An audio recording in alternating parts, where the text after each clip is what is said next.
Bayangkan, sebuah desa di pagi hari, petani berangkat ke kebun dengan motor tua, ibu-ibu menyiapkan dagangan kecil untuk pasar kecamatan, anak-anak berjalan ke sekolah melewati jalan yang sudah bertahun-tahun berlubang. Di desa itu negara hadir tiap tahun, uangnya besar, ya namanya dana desa.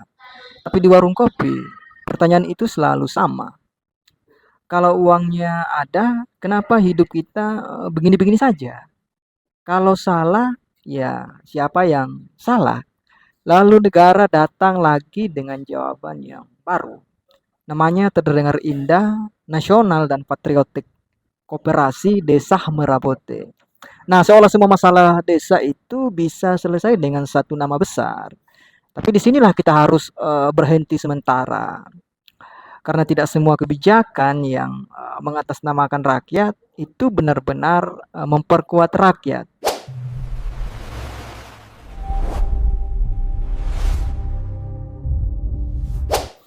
Assalamualaikum, saya Puakaso. Hari ini kita akan bicara jujur ya tentang dana desa, tentang korupsi, tentang koperasi desa Merah Putih, dan tentang satu hal yang jarang dibahas terang-terangan.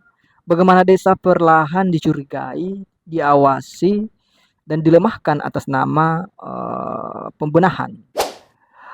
Mari mulai dari datanya ya.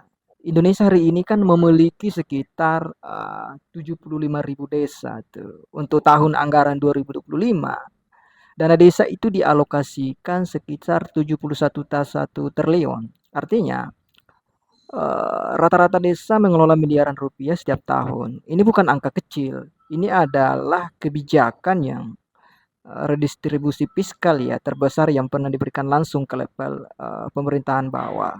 Dan tujuannya jelas, pembangunan desa, pemberdayaan masyarakat, penanggulangan kemiskinan, dan penguatan ekonomi lokal. Nah, secara konsep ini sebenarnya sangat progresif, tapi masalahnya muncul ketika uang besar turun ke ruang kecil tanpa diikuti penguatan kapasitas yang setara. Mari jujur, melihat siapa yang mengelola dana ini. Sebagian besar kepala desa itu bukan lulusan administrasi negara ya. Mereka petani, guru, aktivis kampung, tokoh masyarakat. Tapi kepada mereka dibebankan mengelola miliaran rupiah, memahami puluhan regulasi yang berubah hampir tiap tahun, mengisi sistem pelaporan digital, dan siap diperiksa aparat penegak hukum kapan saja. Satu kesalahan administrasi itu bisa berubah menjadi masalah pidana. Satu keterlambatan laporan bisa dibaca sebagai niat jahat. Dalam situasi seperti ini, yang lahir itu bukan desa yang inovatif, tetapi melainkan desa yang takut mengambil keputusan. Sekarang kita masuk ke isu paling sensitif, korupsi dana desa. Data penegak hukum itu menunjukkan bahwa sejak dana desa digulirkan, itu tercatat ratusan hingga ribuan kasus penyalahgunaan dana desa di berbagai daerah ya. Dalam kurun waktu sekitar satu dekade saja, lebih dari 800 kasus yang tercatat. Dengan sekitar setengah pelakunya adalah kepala desa. Angka ini serius, tidak boleh dibantah, tidak boleh ditutup-tutupi. Tapi kalau kita mari membaca dengan kepala dingin ya, dari 75.000 desa, kasus yang muncul itu tidak sampai 2%. Artinya apa? Mayoritas desa tidak korup, tetapi narasi publiknya seolah-olah desa adalah pusat korupsi.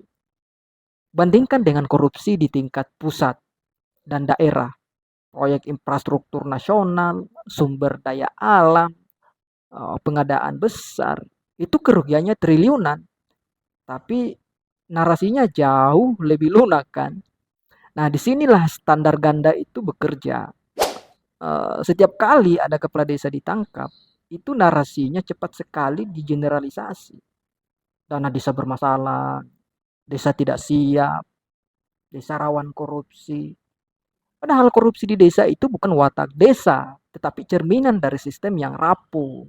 Misalkan kapasitas yang masih rendah, pendampingan yang sangat minim, aturan yang begitu rumit, atau pengawasan yang lebih menakutkan daripada mendidik.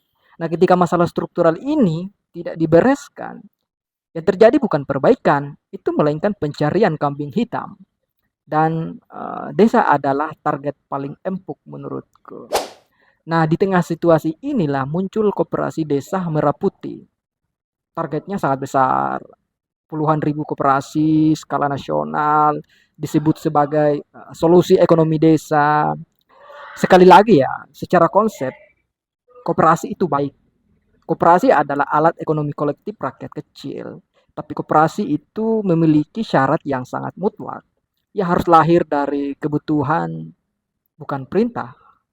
Masalahnya, koperasi Desa Merah Putih itu banyak hadir sebagai program dari atas dengan nama yang ditentukan, struktur yang diseragamkan, model usaha yang diarahkan. Jadi desa tidak bertanya perlu atau tidak, tetapi bagaimana memenuhi. Mari jujur bertanya ya. Jika korupsi, eh, jika koperasi dibentuk karena instruksi, masihkah ia milik anggota? Jika koperasi harus mengikuti satu model nasional, masihkah ia menghormati keragaman ekonomi desa? Desa nelayan, desa petani, desa tambang rakyat, disamakan dalam satu template. Ini bukan pemberdayaan, ini penyeragaman. Mirip-mirip militer ya. Dan yang lebih berbahaya sebenarnya, di beberapa skema pembentukan koperasi dikaitkan dengan akses insentif dan kemudahan anggaran. Artinya, kalau tidak diikuti skema itu, desa bersiko tertinggal. Nah, di sini sentralisasi bekerja dengan halus. Nah, dulu sentralisasi itu lewat datang ya, lewat melalui komando. Sekarang ia datang lewat regulasi yang sangat-sangat teknis. Desa boleh mengelola dana asal sesuai format. Desa boleh berinovasi asal tidak keluar dari petunjuk teknis misalkan. Desa boleh mandiri asal tidak bergantung. Ya, ini bukan otonomi. Ini otonomi bersyarat. Dan syaratnya selalu sama. Harus patuh. Nah, sementara itu, kehidupan warga desa itu tidak berubah cepat. Petani masih bergantung pada tengkulak, nelayan masih bergantung pada cuaca dan solar yang sangat mahal, atau ibu-ibu masih mengandalkan posyandu dengan fasilitas yang sangat minim. Di tengah kebutuhan real itu, desa disibukkan dengan rapat administratif, laporan berlapis, pembentukan lembaga baru, audit dan klarifikasi yang ya sekelumit tanpa henti itu. Nah, energi desa justru habis untuk bertahan secara administratif, bukan bergerak secara substantif. Nah, sekarang pertanyaan kuncinya, apa yang sebenarnya ditakuti negara dari desa? Sebenarnya jawabannya sangat sederhana.